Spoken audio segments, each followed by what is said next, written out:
Assalomu alaykum. Yoshlar telekanalida Rostdan ayting tok shousi. Assalomu alaykum aziz yurtdoshlar. So'nggi paytlarda sun'iy intellekt juda ham rivojlanayotgan bu davrda sun'iy intellekt insonlarga shu darajada qulaylik beryaptiki, lekin uni orqa tarafini qarashga ba'zida e'tiborimiz kam bo'lib qolyapti. Nima haqida deyotgan bo'lsam, bu deepfake'lar hozirgi kunda istalgan insoningizni, hattoki do'stingiz, hattoki tarixiy shaxsini videolashtirish, hattoki ovozini yaratish imkoni bor. Lekin bu ba'zi noinsoflarning qo'lida qurolga aylanmoqda. Aynan yoshlar telekanalida ketayotgan ko'rsatuvlarni bu safargisi sizlarning muammolaringizga yechim beradi va siz bilmagan bilimlarni olishingiz mumkin. Buning uchun maxsus ekspertlarimiz taklif qilishgan. Azizaxon, ko'rsatuv tayyorlanar ekanman. Bir narsani aytib o'tmoqchiman aziz yurtdoshlarimizga ham. Oddiy ijtimoiy hayotimizda ishlatiladigan pichoq bor. U jinoyatga ham boshlashi mumkin. U ijtimoiy hayotimizda juda ham foydali holatlarga ham kerak bo'lishi mumkin. Bugun raqamlashtirish, sun'iy intellektda ham ana shunday holat bo'lyapti. Kimdir hacker deb nomlaydi, kimdir programmist deb nomlaydi, lekin ular mo'maygina daromadni, qora daromadni ham qilayotganlar bor. Mutaxassislarimiz yuzlanar ekanmiz. Assalomu alaykum. Bu tomoshabinlarimiz uchun deb ta'kidlab o'tdim ko'rsatuvni. Sun'iy intellekt va raqamlashtirishga o'zi bizni jamiyatimiz, o'zi bizni millatimiz tayyormikan? Shuncha jinoyatlarni oldini olishlikka kerak bo'lsa, huquq himoyachilari ham vaqti kelganda kuchi yetmay qolayotgan paytlar ham yo'q emas. O'zi umuman sun'iy intellekt, raqamlashtirish jamiyatimizga kirib kelganiga juda ko'p bo'lgani yo'q, lekin yetarli muammolarni ham yetkazdi. Hozirgi vaqtda an'anaviy jinoyatlar kamayib, jinoyatchilikning ko'p turi kiber makonga ko'chgan. Ya'ni avvalambor shu tushunchaga ega bo'lishimiz kerak, kiber jinoyat nima? Ya'ni informatsion texnologiyalar yordamida yaratilgan virtual muhitda sodir bo'ladigan holat bu o'sha kiber jinoyat hisoblanadi. Kiber jinoyatlarni bitta turi bu o'sha deepfake deyiladi. Ya'ni o'sha sun'iy intellekt yordamida ovozli video yozuvlarni soxtalashtirib, fuqarolarning ishonchiga kirib, firibgarlik yoki jinoyat yoki bo'lmasam o'sha boshqa turdagi jinoyatlarning sodir etilishi o'sha bizani deepfake degan bitta usullardan biri hisoblanadi. Demak, avvalambor bu yerda fuqarolar o'rtasida kiber madaniyatni shakllantirish, kiber gigiyenani shakllantirish muhim rol o'ynaydi. Agar o'sha o'zimizda bir tushuncha bo'lsa, ularni farqlay olsak, bu unchalik jiddiy bizga zarari yo'q. Lekin avvalambor o'sha foydali taraflarini ham bir hisobga olsak bo'ladi. O'sha bizga o'zimizni jamiyatda foydalanish uchun har xil usullarda, har xil yo'nalishlarda, ilm-fan o'rganishda ham bizga bir foydali taraflari ham bor, yo'q emas. Tushunarli. Olganda deepfake'larga aldanish oson bo'lishi mumkin, chunki u sizni yaqiningiz yoki bilgan insoningizning ovozi va ko'rinishi bo'ladi. Lekin ming afsuski, o'qigan, bilgan insonlar ham oddiygina yolg'on xabarlarga ham aldanib qolishyapti. Dunyoda bo'layotgan hozirgi geopolitik o'zgarish jarayonida ijtimoiy tarmoqlarda o'z pulsingizni tutib turmasangiz, yangiliklardan qolib ketayotgandek tuyulasiz. Lekin ushbu jarayonda juda ham ko'p dezinformatsiyalarga uchrayapmiz. Ana shu dezinformatsiyani to'g'ri informatsiyadan ajratish haqida so'rayman. Qanday qilib fact checking qilishimiz kerak oddiy tomoshabinlarimizga, bizga o'xshagan aholi? Birinchi navbatda savol uchun rahmat. To'g'ri savol qo'ydingiz. Qanaqa tekshirish masalasi va ko'pgina insonlar, bilgan insonlar ham tutilayotgani sababi bu turdagi ma'lumotlarni har kuni ko'rsa, efirga bersa, demak insonni tanqidiy fikrlash darajasi tushib ketadi. Ya'ni u ma'lumotlarni tanqidiy fikrlay olmay qoladi. Ya'ni har bitta ma'lumotni vaqt o'tgan sari yolg'onni rost deb tursangiz, 5-6 marta qayta, demak u ishonishga boshlaydi va buni tekshirish, buni tanqidiy baholash. Insonni sun'iy intellektdan hozircha asosiy farqi, sun'iy intellekt g'oya yarata olmaydi va tanqidiy fikrlay olmaydi. Shu ikkita jihat ajratib turibdi, insonni ustunlik qilib turibdi sun'iy intellektdan. Demak, inson oldin tanqidiy fikrlash kerak. Haqiqatda bu shunaqa bo'lishi mumkinmi? Bu holat qayerqa? Birinchi navbatda havolani tekshirishimiz kerak. Qaysi havoladan kelyapti bu xabar? Havolaga kirib ko'rib, bu havola haqiqatda bor havolami yoki yo'qmi? Kirib ko'rganning o'zida bo'ladi voqea. Yo'q, men unaqa har xil deepfake haqida gapiryapman hozir. Deepfake kelsa, uni havolasini ko'rsa bo'ladi, tekshirib ko'rsa bo'ladi, saytlar bor, videoni yuklab tekshirsa bo'ladi, qayerdan chiqqan bu ma'lumot. internetga yuklab ko'rsa bo'ladi, birinchi manbani qidirsa bo'ladi. Bu hammasi oson, aytganlaridagi fact checking nimasi. Bu istayotgan bosganda kirib ketadigan bu APK ma'lumotlar yoki bo'lmasa phishing deymiz, qarmoq usuli tashiydi. Siz bosasiz silkani, u boshqa masala. Bu hozir imенно deepfake haqida ketyapti. Deepfake sizga shu yolg'on deepfake va yolg'on ma'lumotlarni fact checkingi yana bitta narsani aytib o'taman.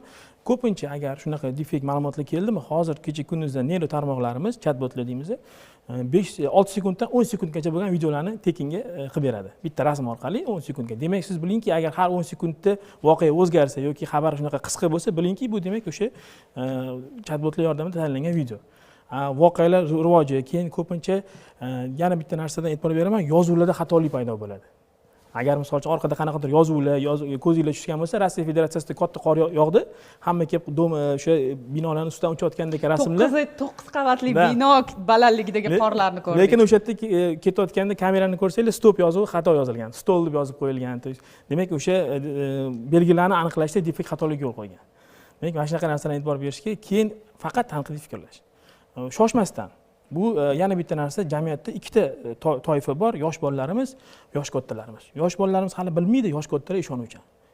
Sentimentalniy deymiz-ku, shularni yoshligidan o'qitish. Raqamli savodxonlik yoshligidan. Chunki bizni yo'l harakat qoidalari nimaga maktabga qo'yilgan? Shunaqa yo'l transport hodisasi ko'payib ketdi, uni joriy qildik maktablarga. Fan sifatida, demak, hozir ancha kamaydi. Yo'l qoidalari qanaqa o'tish yo'ldan boshqa.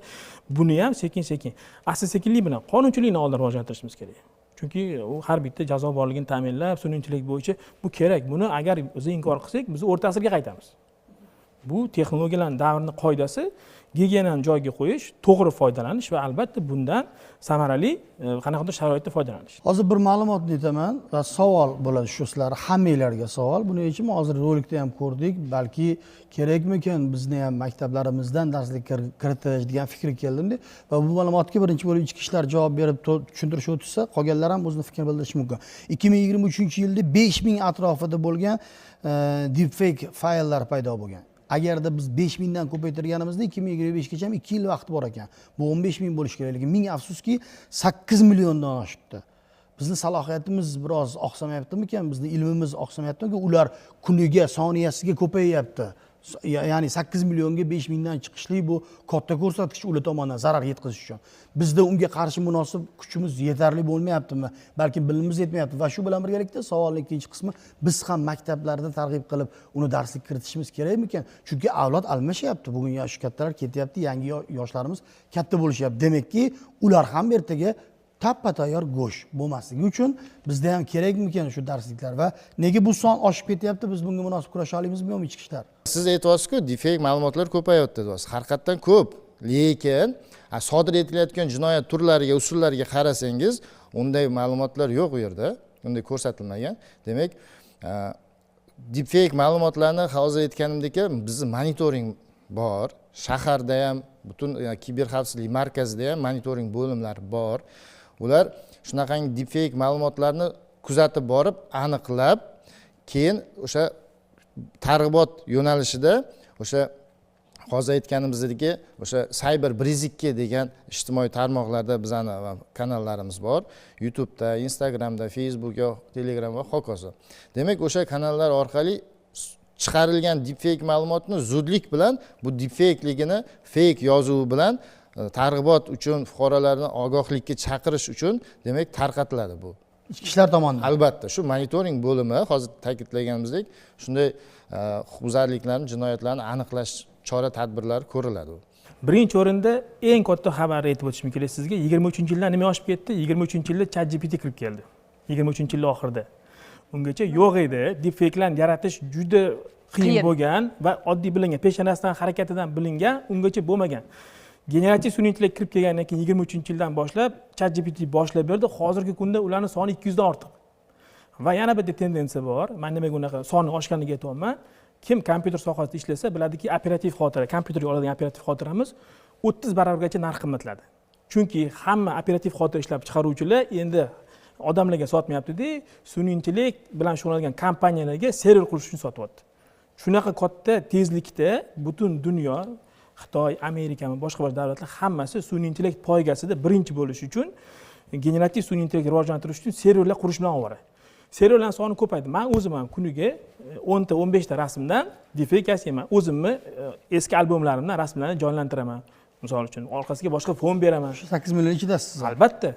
Men ham bundan foydalanaman. Misol qanaqadir rasmga harakat berish, boshqa qilish aytganlaridagi ijtimoiy Jamiyatga zarari yo'q u narsani. Yo'q, zarari yo'q. Misol uchun aytganda Istanbuldaman, hozir Amerikadaman. Borish shart emas, lekin oldinda defekt. Ana o'sha taraflari ham bor. Demak, buni hamma o'sha aytganlaridagi oshish soni bu bizda bo'layotgan. Keyin bu ikkinchi narsa bu jahondagi tendensiya, O'zbekistondagi emas.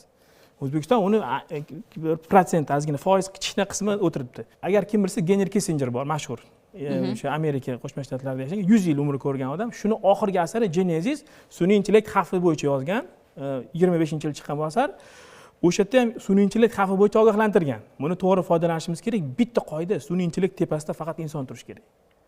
Ana o'sha narsa hozir shu narsaga qarab ketyapti.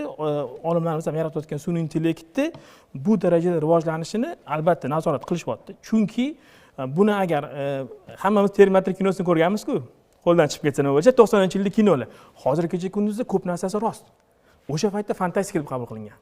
Vaqt o'tishini qarang. Demak, shu paytda bo'lgan shu taxminlar. Ha, taxminlar bo'lgan, rivojlanish bo'lgan, tendensiya bo'lgan. Aytmoqchimanki, bu narsani to'g'ri qabul qilib, bu defektlarga qarshi kurash ichki ishlar tomonidan davom etadi har doim. Va yana o'sha aytgandek, Turkiya tajribasi, Koreya tajribasi, rivojlangan Koreyada ham bu narsa ko'p. Axborot texnologiya rivojlangan, lekin ko'p Singapurda ham bor. Hamma davlatlarda bor. Lekin faqat shu targ'ibot birinchi o'rinda. Chunki birlamchi immunitet shakllanishi kerak. Zarur. Immunitet shakllansagina organizm kurashishdan keyin уже ancha o'ziga keladi. Deepfake'larni yomon yo'lda ishlatishni yana bir turi deepfake orqali insonni sha'niga dog' tushiradigan videolar yaratish va ularni tarqatish. Bu borada mana shu yaratgan insonlarni topish imkoni va ularga jazo qo'llash ketma-ketligi bormi ichki ishlarimizda? Albatta bu borada aytsak, topish imkoniyatiga keladigan bo'lsak, har bir raqamli kiber makonda ham boyagidek raqamli iz qoladi. Raqamli iz qoladi. Qaysi akkaunt orqali yaratilgan, uning asl manbasi. Bu aytdilar, qayerdan kelgan bu ma'lumot. O'sha orqali aniqlanadi. Javobgarlik masalasiga keladigan bo'lsak, boyagi oqibatiga qarab javobgarlik belgilanadi. Boyagi inson qadr-qimmati, sha'nini kamsituvchi ma'lumot, yolg'on axborot tarqatiladigan bo'lsa, mana ma'muriy javobgarlik to'g'risidagi kodeks bor. O'zbekiston Respublikasining ma'muriy javobgarlik to'g'risidagi kodeksining 202-prim 2 moddasi bor. Bu modda o'sha yolg'on axborot, insonni qadr-qimmatini kamsitish uchun tarqatilgan yolg'on axborotlarga tarqatsa, ushbu shaxsga javobgarlik belgilanadi. Agar 1 yil davomida 2 marta yana qayta sodir etadigan bo'lsa, bu O'zbekiston Respublikasining jinoiy javobgarlik to'g'risidagi kodeksining 244-prim 6-moddasi bor. Javobgarlik masalasi ko'rib chiqiladi. Uslubi aloqador bo'lganligi uchun, balkim ko'rsatuvga aloqasi bo'lmasligi mumkin. Ijtimoiy tarmoqda bir narsani ko'rdim. Buni ham tomosha qilib turgan yosh programmist xavfsizchilik yoki programmist bo'lish shart emas. Yo'q, demoqchimanki, prompt yozsangiz yetarli. O'zligisi uchun hakerman yoki bo'lmasam programmistman yoki ilmim zo'r deganlar uchun ma'lumot sifatida bilib qo'yishsin. Yaqinda bir xabar ko'rdim. 64 yo 62 ga chiqqan bir erkakka yosh bir qiz jinsiy aloqa qilingan videoyingiz bor deb pul talab qilgan. O'shanga ham qanaqadir jinoyatlar borligi haqida ma'lumot berib o'tsangiz, chunki bugun foydalanishyapti-da. Men bugun bemalol buni ayblashim mumkin. Azizaxon, menda shunaqa videoyim bor, menga $2000 bermasang chiqarib yuboraman debdi. Mana shunaqa qiladiganlarga jazo qanaqa qo'llanadi? Albatta bu juda to'g'ri aytdingiz, chunki bu texnologiyalardan foydalanuvchilarni ko'pchiligi men aniqla olmaydi yoki bo'lmasa men qilmayapman, meni topa olmaydi yoki bo'lmasa menga javobgarlik yo'q degan. Ikkita VPN yoqaman, izim yo'qoladi deb o'ylashadi. Qarashlar yoki bo'lmasa mo'may daromad olaman deb shunday qing'ir yo'llarni tanlayotgan shaxslar mavjud. Bu bo'yicha ham boyaga oqibatiga qarab masala ko'riladi. Siz aytgan holat esa to'lamachilik, pul talab qilyapti. Sha'ni qadr-qimmatingni yerga uraman degan holda qo'rqitish yoki boyaga holat bilan sharmanda qilish maqsadini vaj qilib, ya'ni to'lamachilik ham qilmoqchi bo'lyapti. Bu bo'yicha ham javobgarlik masalalari ko'rib chiqiladi. Yana bir marta ta'kidlab o'tamiz, sizlarga mana shunday murojaat bo'ladigan bo'lsa, qo'rqib ketmanglar, qudandaylar bor, tushunamiz, bilamiz. buning uchun maxsus nazorat bo'limlarimiz bor va to'g'ridan to'g'ri manimcha 102 ga qo'ng'iroq qilishadi. Albatta. 102 ga qo'ng'iroq qilinglar, xavotir olmanglar, sizlarni qilmagan ishinglarni qildiga chiqarib bera olmaydi hech kim. Biz qonuniy davlatdamiz va har bir O'zbekiston fuqarosi eslatib o'tamiz. O'zbekistondagi nazorat qiladigan ichki ishlar organlari tomonidan himoya qilinadi. Ichki ishlar vazirligidagi ishlayotgan xodimlar O'zbekistonni qonunini qonuniy holatda, huquqiy holatda himoya qilib berishlik uchun faoliyat yuritishyapti. Yana bir ma'lumotni aytishdan oldin sizni eshitamiz, marhamat. Nomaqbul axborotlarga, axborotning salbiy ta'siriga qarshi turish o'tgan asrning 20-asr 15-yillarda boshlangan Yevropada.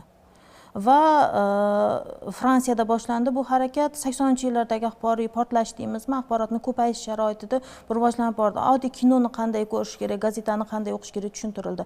Va bugungi kunga kelib media savodxonlik, media ta'lim gumanitar fan bo'lishni to'xtatdi. Ya'ni smart media, sun'iy intellekt sharoitida u qanaqadir informatika negizida o'qitilmoqda va bugungi kunda o'sha media savodxonlik yuqori dezinformatsiyaga qarshi yaxshi turadigan tajribalardan biri bu Finlandiya tajribasi hisoblanadi. U yerda maktabgacha ta'limdan boshlanadi media savodxonlik uzluksiz ta'lim shakli sifatida kattalar ta'limi, keksalar ta'limigacha. Chunki media savodxonlik insonni butun umri davomida shakllanib boradigan jarayon hisoblanadi. Va Skandinaviya mamlakatlari, Yevropa tajribasi ta'lim jarayoniga joriy etish bo'yicha Kanada yoki AQSh tajribasini alohida aytishimiz mumkin. Ular 3 xil shaklda o'qitishadi. Birinchisi mustaqil fan sifatida. Masalan, Fransiya tajribasi shunaqa. Media savodxonlik, media ta'lim, mustaqil fan, alohida fan. Kanadada ham shunaqa. Ikkinchisi boshqa fanlarga integratsiyalashgan holatda. Deylik, Buyuk Britaniyada boshqa fanlarni ichiga singdirib yuboriladi.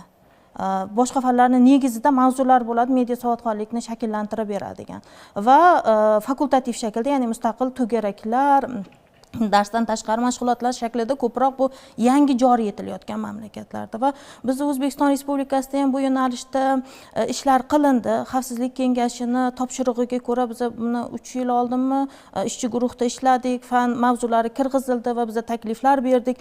Informatikani ichiga shaxsiy ma'lumotlarni xavfsizligi bo'yicha mavzularni kiritish bo'yicha, ona tili, adovat tili, nafrat tiliga qarshi kurashish bo'yicha, ingliz tili yoki tillar bo'yicha fanlar kesimida yoki huquq bo'yicha javobgarlik masalalari aniqroq bilsin. Bu yolg'on axborot tarqatsa yoki qanaqadir komment yozsa bu haqorat bo'lishi mumkin, tuhmat bo'lishi mumkin, yolg'on axborot bo'lishi mumkin yoki irqiy, diniy mazmunda adovat qo'zg'atuvchi ma'lumotlar bo'lishi mumkin. Uni javobgarlik masalalari tushuntirilishi kerakligi yoki odobnoma negizida internetda qanday harakatlanish kerak, netiket bo'yicha mavzularni kiritish bo'yicha takliflar berganmiz. Va bu doimiy takomillashib borishi kerak, chunki o'sha deepfake'lar, fake'lar, umuman olganda axboriy buzilish shakllari kundan kunga yangilanib, uni yangi turlari paydo bo'lyapti-ki, bu ham o'sha moslashuvchan shaklda dasturlarimiz ga yangi mavzular, yangi tushunchalar kiritilib borishi maqsadga muvofiq. Bor, undan tashqari agar tendensiyaga qarab, hozirda mana bizga kadrlar masalasi ham borda. Mana axborot texnologiya sohasida jinoyatlarga qarshi kurashish bo'yicha xodimlar soni ham hamma joyda yetarli emas. Albatta. Sekin-sekin boryapti. Shuning uchun mana Ichki ishlar vazirligi akademiyasida ham, huquqni muhofaza qilish akademiyasida ham yangi yo'nalish kiber huquq kafedrasi tashkil topgan va kiber huquq yo'nalishi o'tilishi boshladi. Dastlabki oxirgi shu 2 yildan boshladi. Demak, bu ham bitta tendensiya. Demak, kiber huquq kiritildi va joylarda raqamli kriminalistika ilmiy tadqiqot instituti, akademiyada, undan tashqari joylarda raqamli kriminalistika laboratoriyalar ochilyapti. Demak, buni ilmiy yondashuv orqali o'rganish har bitta narsani. Chunki baribir haligi kasalni bilsangiz, tashxisini unga qarshi chora ko'ra olasiz. Shu ko'r ko'rona emasda. Non-ushoqlarni ortidan borish uchun ham qanaqa non-ushoqni tanlashni bilishingiz kerak-ku. Albatta. Sizlar bir ovozdan ko'rsatuvimiz mana shu nuqtasiga qadar rozisizlar bugun maktablarimizga bu fan sifatida joriy etilishiga. Albatta. Ko'rsatuvimiz tugatishdan oldin muhim bir savol bermoqchiman. Bu bolajonlarimiz haqida. Ba'zi ota-onalar o'z farzandlarining qo'liga 11-7 yoshli farzandlarining qo'liga smartfon berib qo'ygan do'st aka. Ular cheksiz bu smartfondan foydalanishadi. Ba'zi insonlar esa, ba'zi ota-onalar 11-12 yoshli farzandlarining qo'liga umuman smartfonni berishmaydi. Nimaga desa, o'rganib qoladi yoki mana shunday firibgarlarga aldanadi deb umuman berishmaydi.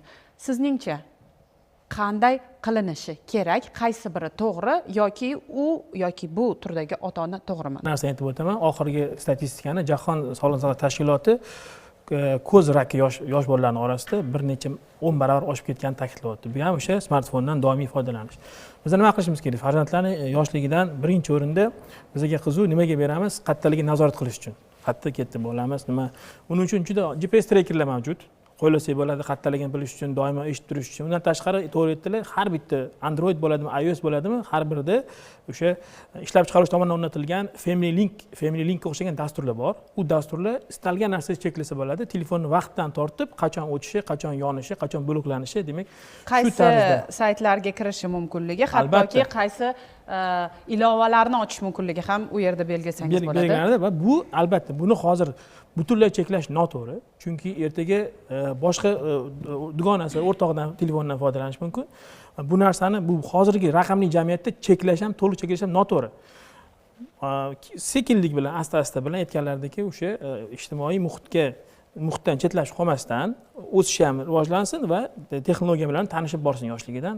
Keyin albatta oila davrasida, dasturxon atrofida hamma telefonda emas, telefonlarni yig'ishtirib o'sha payt gaplashish kerak. Yoshli kattalarimiz bilan, yoshlarimiz bilan shunaqa muammolarimiz bor. Chunki o'zimiz ham bir xil paytda dasturxon atrofida telefonda o'tiramiz. Bu ham noto'g'ri. Demak, o'sha haligi hamma narsa qush uyasida ko'rganini qiladi. Keyin bolalarimizdan nega kitob o'qimaysan deymiz. O'sha Katta narsa rahmat o'zimizdan. ma'lumotlar uchun. Biz ko'rsatuvni yakunlayapmiz va bu tugayapti degani sizlar boshlanglar. Hurmatli dodajonlar, oyijonlar, otalar, onalar va yurtdoshlarimiz barchalarga aytamiz, hozir Ichki ishlar vazirligidagi xodimlarimiz, nazorat xodimlarimiz ta'kidlab o'tgan ehtiyotlik, xavfsizlik qonunlariga e'tibor berib, o'zingizni, asabingizni, umringizni va asosiysi moliyangizni himoya qilishingizni iltimos qilamiz. Azizlar, sun'iy intellekt orqali bir inson birini 2 qilishi ham mumkin, 100 ni 1000 ham qilish mumkin. Oddiy prompt, ya'ni vazifalar yozish orqali. Ming afsuski, bu narsani qo'llayotgan, nojoiz qo'llayotgan insonlar ham bor. Shuning uchun har doim fact checking qiling, ko'rayotgan narsangizni, eshitayotgan ovozingizni, hattoki ekran orqali sizga video qo'ng'iroqqa chiqayotgan insonga ham oddiy telefon raqami orqali qo'ng'iroq qilib, uni tekshirib oling. Yoshlar texnikalar rostini ayting tok shousi edi. Xayr, omon bo'ling. O'zingizni ehtiyot qiling. Sizlarga ham katta rahmat. Salomat bo'linglar. Rahmat kattakon.